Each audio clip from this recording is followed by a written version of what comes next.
It's the final word. Champions Trophy daily, semi-daily, pretty daily throughout most of this Champions Trophy. And today's daily is a preview of the final that many people expected. Between India, who've lived a charmed life hanging around in Dubai for 2.5 weeks, against the smallest country in world cricket, certainly the smallest country in world cricket at this tournament, New Zealand. Many people's bet, I guess, to get there into that final. They've been the two best teams by some considerable margin. I'm Daniel. This is Fids.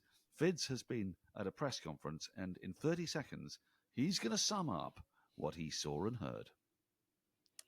Well, several press conferences, actually. The most interesting of which was probably Shubman Gill's one, because at the end, he was asked a question about Rohit Sharma's retirement now. Rohit Sharma is 37, obviously an ODI great, owner of the biggest scorer in one-day cricket. And by the time the next big one-day tournament rolls around in 2027, the World Cup, he will be pushing 40 or perhaps on the wrong side of 40. I haven't worked out exactly when that tournament is, but he's going to be very close to 40. And so there is a little bit of wonderment whether this is Rohit Sharma's last ODI match. You know, what is the point of playing bilaterals if you're not building towards a World Cup? He was asked that question. Shubman Gill said, no, those discussions haven't really happened in the team. I don't think Rohit is thinking about them. And then he said one thing, which was, I'm sure he'll make a decision after the Champions Trophy. Now, the interesting part is this one line kind of set off a tripwire somewhere. I don't know if it was ICC or BCCI or whatever. And the press conference ended, he left. But then after most of the journalists had left, Shubman Gill came back, which was very unusual, and clarified via the media comms kind of staff that were there that what he actually meant was it just hasn't been discussed in the dressing room at all. So Rohit's retirement has not been discussed in the dressing room. And kind of walked back that he'll make a decision after the Champions Trophy line. So I don't know if there's much in it, but it did happen, and there is speculation that this could be Rohit's last match. So yeah, that's, take that as you may. It wasn't like a massive deal, but that is what happened. I mean, it's about as dramatic as pre-final press conferences get. They don't tend to be, fertile ground for drama usually. No, but woe betide anybody who should have the temerity to speculate that a man coming towards the end of his career might call the curtain on the end of his ODI career, because that would be disrespectful, and people aren't allowed to think for themselves and ask questions like that, because that would be just wrong, wouldn't it? It'd be wrong. We need to become Stepford wives. It seems fairly clear to me it's an utterly reasonable question to ask. Steve Smith's just announced his retirement from one-day international cricket.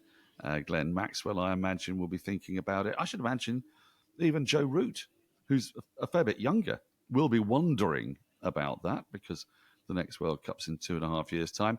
I think it's more likely that he would probably hang on. But once you get to sort of 36, 37, and there isn't a World Cup for 2 and a bit years, then it's perfectly reasonable to speculate on that. I mean, I would think the same would be true of Virat Kohli as well. But as I say, woe betide that we ask such questions of that. We just must whisper quietly to ourselves in pubs. Now then, let's get into the meat of this. These are the two best teams. And I say that without any equivocation whatsoever. Partly, I think it's because we've been able to see them play a lot of cricket, and some sides have been bedeviled by bad weather. Australia, yet again, at the Champions Trophy, getting 2 matches, no results. South Africa missed out on what would have been a fascinating game at Pindi against Australia. But from what we've seen, you've got a side in New Zealand that have had 4 different people score hundreds. One of them's done it twice. In India, you've got a side with a 4-pronged spin attack in conditions which we expect to be moderately helpful to that spin attack, and a whole bunch of all-rounders, and they're playing immaculate cricket at the moment.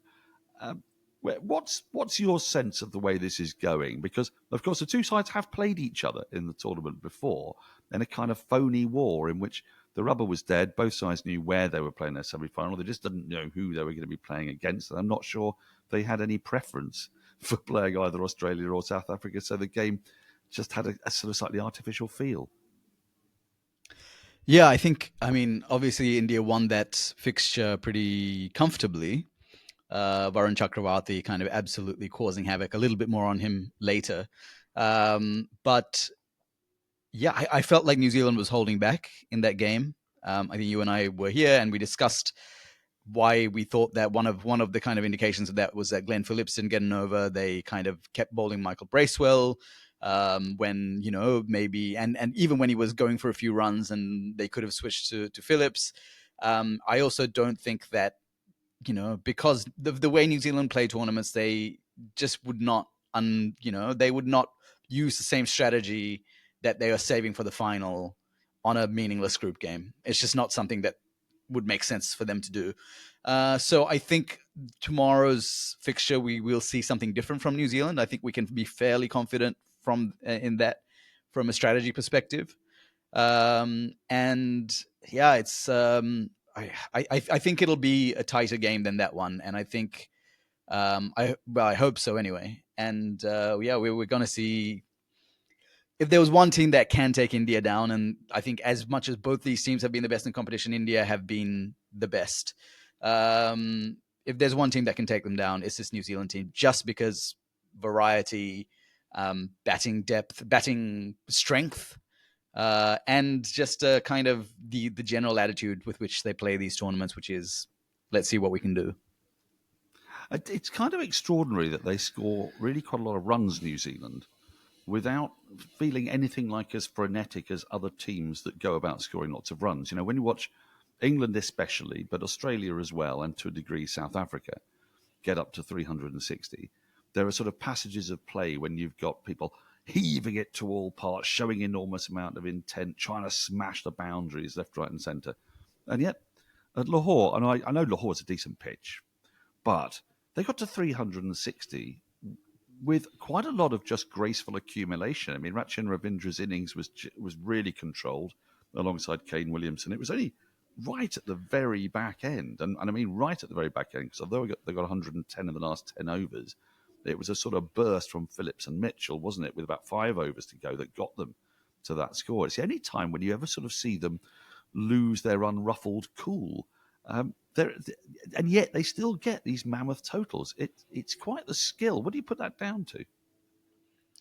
I think it's just very, very good rotation of strike.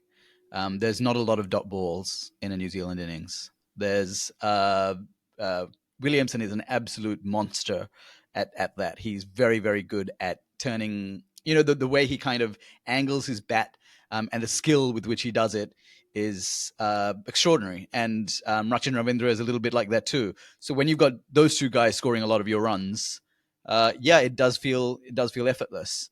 And then you have, as you mentioned, Phillips at the back end. They've also got, the likes of Bracewell and Santner, who's, we haven't seen their best batting in this tournament. And they bat, that batting very deep angle of it as well. Which, so in many ways, these are very, very similarly set up teams. The one thing that New Zealand maybe have is they have a few more seam options. So provided that Matt Henry is fit, and my suspicion is that he will be, they will probably go in with him, O'Rourke, and Jamieson, and that perhaps gives them a little bit of an edge, because if the pitch does respond, and all three of those bowlers, Henry bowled exceptionally well here in that group game that they played.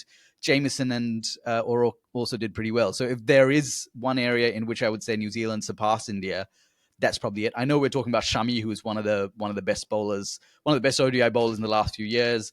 But just the number of bowlers that New Zealand have, and the various challenges, with Jamieson and O'Rourke, you get that big pace and bounce.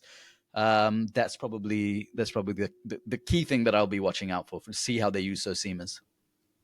Now, we know how good India are, but it's worth just dwelling a little bit. The Rohit Shubman Gill partnership came into this Champions Trophy on the back of some incredible numbers, averaging 70 odd at an average of 7 and over. So, really bossing the power play.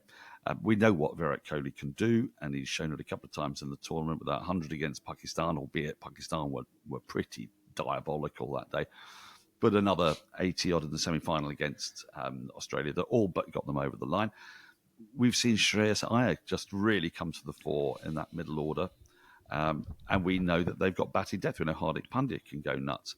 But they have selected a side of late in the last few games very much with spin in mind. Now, it almost didn't come off for them against Australia because I think everybody got spooked by what they'd seen on that Dubai pitch 2 days before when New Zealand had played against India and it had turned square.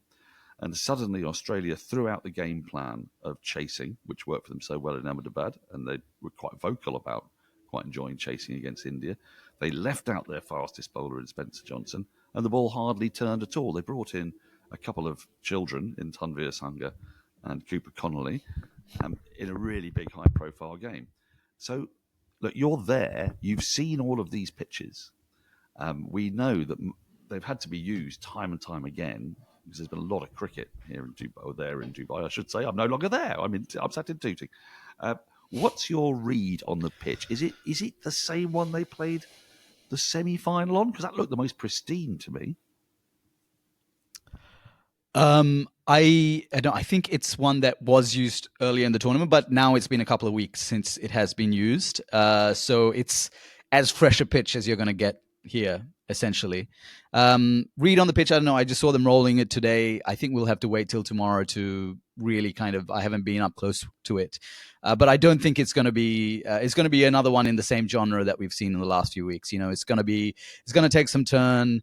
It might, though I don't think it's going to be a 320, 340 pitch. It'll be somewhere between 250 and 300 as a pass score. I think we can be fairly safe in saying that these pitches are tired. The ILT20 has been played here.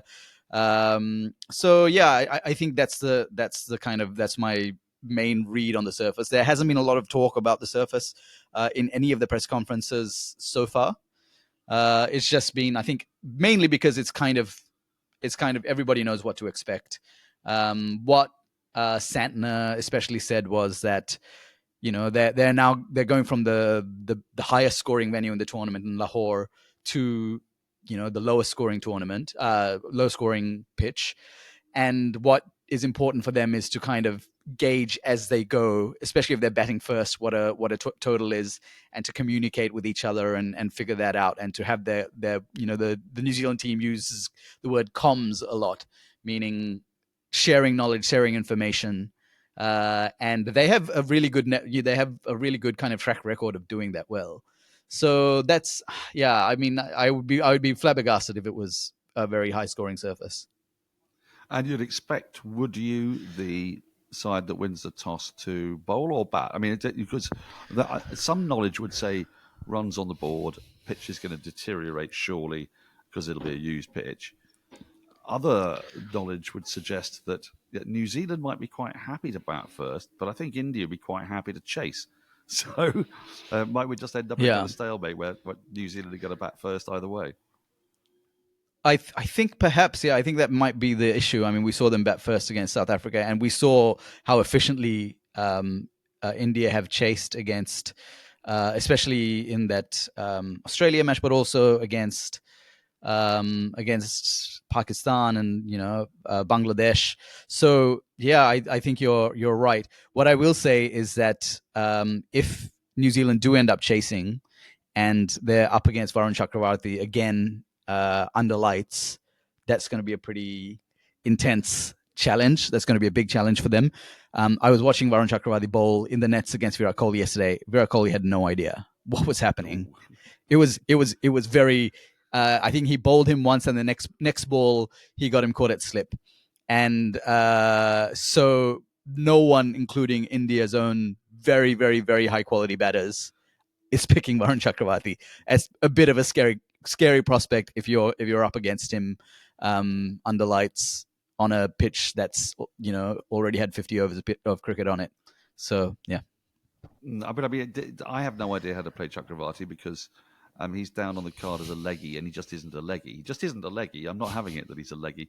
I think in order to maintain your own sanity, you're best off playing him as if he's a slow medium bowler and try and get to the pitch. I sort of almost think with someone like Varun Chakravarti that he would come off worse against a club batter in the Premier League, in the Lancashire Leagues or Surrey Leagues, because they just wouldn't think about it and would plant a great big hoof down the ground and try and whack him back over his head than actually good players. Because good players spend so long trying to anticipate what it is that he is going to bowl, and he has so many different variations of what to bowl, that there's this wonderful kind of... He just basically spooks people out. And I love him for that. Also love him for the fact that he studied architecture, which is, that's a good thing. That's a good thing for a cricketer to study. My last question... I was actually... No, I was talking to Michael Bracewell today. Did a long interview with him, and Bracewell had this. He was like, "I don't even understand how mystery spinners, which is, Varun Chakravarti is probably the mystery spinner in certainly in T20 cricket right now. I don't understand how they plan their overs. Like, he has so many variations. How does he decide what he's going to bowl at the top of the mark? I have all my bowls deliveries go in one direction, and all I can decide is how fast I bowl them and how much flight I put into them. How does Varun Chakravarti manage that? So that was kind of a fun spinner on spinner kind of reflection. And yeah, I mean, it's going to be, and I do also love Chakravarti for, he didn't grow up dreaming of playing India, and yet he's just a magical bowler right now. He wanted to be an architect, and then he decided at 26 no less that he's going to become that he's going to focus on his cricket, and now he's here potentially about to win a tournament. So it's going to be fun to watch that little narrative arc as well. Since we're coming to the very end of the tournament, there would be one game to go, but I think we've seen enough cricket now to be able to just have a little stab. And I should have warned you I was going to do this, but out of all the players we've seen in the Champions Trophy, if you selected a top 11, are there any players in it, and if so, how many, that wouldn't just come from India or New Zealand? Oh, that's a hard one. Maybe Klaasen. Did he do and enough? he didn't. Did he he barely do enough got. In the tournament? Yeah, he barely got a run. But I guess what I saw from him a little bit. But that's a really tough one. Ibrahim Zadran, Smith, perhaps. Zadran is possibly one. But then if you have him as opener, who are you going to take out of? Maybe Zadran. Yeah, Zadran and Shubman Gill maybe at the top of the order. Although, Ravindra... Then Ravindra goes at 3, Kohli at 4. Yeah. I mean, honestly... Yeah, you can't... The reason I ask the question is that it's one of those rare world events where I really feel that we have had the two standout sides, and that what we're going to see in that final is like the right final. Now, I guess the question is to... in the wrong place, but, the right two teams in the final. It's the right final. It's the right final in the wrong place. Right. We're going to take a little break now, where you're going to hear a bit about our pals at CBUS Super, and then we're going to be back with an entirely concocted Hall of Fame. Welcome back. It's Hall of Fame time in association with McInnes Whiskey, who specialise in providing branded single malt Scotch whisky casks for investment. We've talked about this throughout the Champions Trophy, and we thank them so much for their support. As a listener and watcher to the final word, you can get 20% off that investment. What it means is that if you can club together, or even happen to have £3,500 lying around, you can go buy a cask of single malt whiskey, and then you can let it mature, and I don't know if it ferments. I don't want to use the wrong words for what happens to whiskey, but it becomes even better and better and better. Single malt, the Ferrari of Scotch whiskey. And when that gets better, you can either choose to sell it at a large profit, which you've also got even bigger profit because you've got 20% off for listening to us, or you might just choose to drink it in celebration that now you've got a whiskey of the very finest quality. All the details are in the show notes. You go to mckinneswhiskey.com. Type in ICC Whiskey Cricket 20 at the checkout to get your 20% off as a final word listener. Now then, I was trying to work out what my Hall of Fame would be today. And I think I want it to be the most specious excuse for how India haven't had an advantage in this World Cup. And we've heard a few. There have been a few specious excuses for why they haven't had an advantage at this World Cup. And I'm going to kick off with Gautam Gambhir's rather frosty press conference a couple of days ago, in which he said they'd had no advantages at all. They hadn't had the opportunity to practice at the Dubai International Stadium, which I thought was a very strange way of playing 3 group games and then playing a semi-final prior to the final.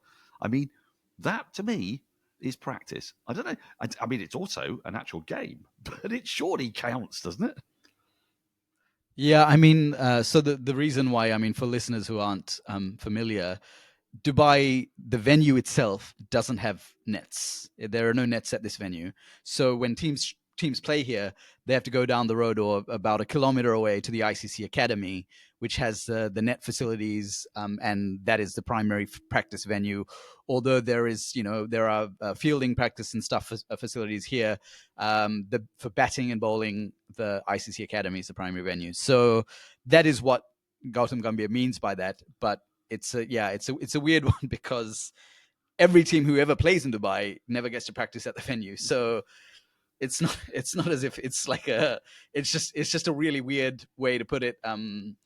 Yeah, it is what it is.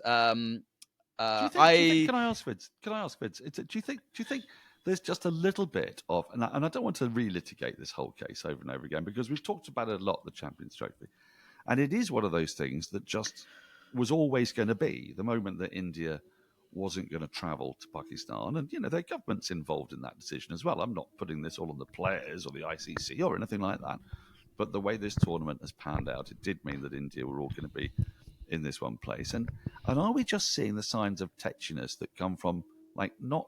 It's all very well winning, but you want to win with glory. And the last thing you want is people putting an asterisk next to your name because are they starting to get a certain concern with Indian camp that they win it and everyone go, yeah, but, and that's not how people want to win tournaments. Yeah. I mean, I think it is a little bit of closing ranks around the narrative. And yeah, I mean, the underdog stories, coming from behind stories, the winning against the odds stories are always so much more fun, and bring so much more glory than the team who was expected to win a tournament, winning a tournament. And I think there is a little bit of, it's a little bit of maybe worry about there being perceived as being this all-powerful board and all-powerful team. I don't think anyone can say that India haven't deserved the wins that they've got in this tournament. I think in all those matches, they were clearly the best team. I mean, there's no question. And they're probably, the issue with this India team is they'd probably win this tournament if it was wherever it was played, the way they're playing right now. It's not as if, there's gaps in their, there's obvious chinks in their armor. There's just not. But they're aware of the narrative. And also there's also the other question, which is a lot of these things about the advantage that they have tend to come from the traditional powers, or from the places, the traditional kind of, by which I mean England mainly, and also Australia. And there's always, in South Asia, there's always a reluctance to allow for that to happen and for those powers to kind of take the shine off South Asian achievements. And there are many good reasons why that should be, by the way. I do think, as a South Asian, I do think that we should be wary of that happening. But I think all of that plays into the way that India have navigated that narrative. Yeah, I mean, I have to say that I'm a big supporter of India because as a Northern Hemisphere patriot, they are flying the flag for the Northern Hemisphere. And it was very concerning. Those damn Antipodeans. Yeah. Yeah, I mean, we got to the semi-final, and just everywhere I looked, there was Southern Hemisphere. It was New Zealand, it was Australia, it was South Africa, and I know lots of Northern Hemisphere people like myself, from like Iceland and Hungary and Turkmenistan and Chad. That a lot of us were going, "What's happened to Northern Hemisphere cricket?" Thank God for India, because it has basically saved our blushes and has brought pride back. I have to say, brought pride back to those of us who are unfortunate enough to live north of the equator. It's time we said goodbye. I'm just going to do the obvious thing that we always do, but a very quick prediction. How's it going to go tomorrow? Firstly, do you really think like New Zealand are going to bat first come what may? And who do you think is going to take the title? I think India are favourites, but I just suspect New Zealand have something up their sleeve. I've just had that feeling. It's based on nothing but gut feel. It's based on nothing but yeah, or the it could be Richard Hadley. Glenn Turner turns up, their 80s team, Ewan Chatfield. Who knows? Who knows what they're? But it is. They've been laying unusually low in Dubai since they arrived. They didn't train yesterday. They're training as we speak at the academy, not at the venue, which they also have that disadvantage. And no, I just suspect that they're cooking something up, and yeah, they're kind of India is such a well-oiled machine, but New Zealand are the kind of team that throws pebbles into cogs and kind of sends everything out of whack. And I think they've got a pebble in their armory somewhere. And that's what I feel. I think there is something there that will surprise all of us. Well, they did it in 2019 when they won the semi-final of the World Cup. They did it in the World Test Championship final when they beat India. Can they do it tomorrow against India? For my part, I said India at the start were going to win. And whilst acknowledging that New Zealand may have some kind of rabbit they can pull out of the hat, it might be Glenn Phillips bowling this time. You never know. I'm going to stick with India. Thank you all for listening throughout the tournament. We'll be back with one last Champions Trophy final word daily tomorrow when all of these questions will be answered. I cannot wait. I should be watching it all day from my sitting room in Tooting, so I may be pie-eyed by then. But Fidel will be absolutely on it, stone cold sober, and be able to bring you all the news that I may have missed while shouting at my TV screen. Fids? Although I think it's Daniel. I think it's Daniel who will be bringing you that game tomorrow. Yes, I forgot. I'm so of course it is because this is the tournament hosted by Pakistan. Yes. So Pakistani bringing you the final game is only fitting. Yeah. Well, he'll definitely be sober, and he'll be able to talk me through what it is that I've been fulminating with rage at. Fids, it's been a total delight working with you.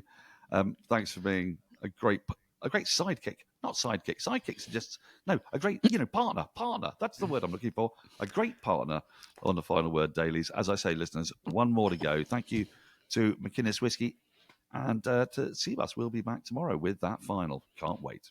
Bye.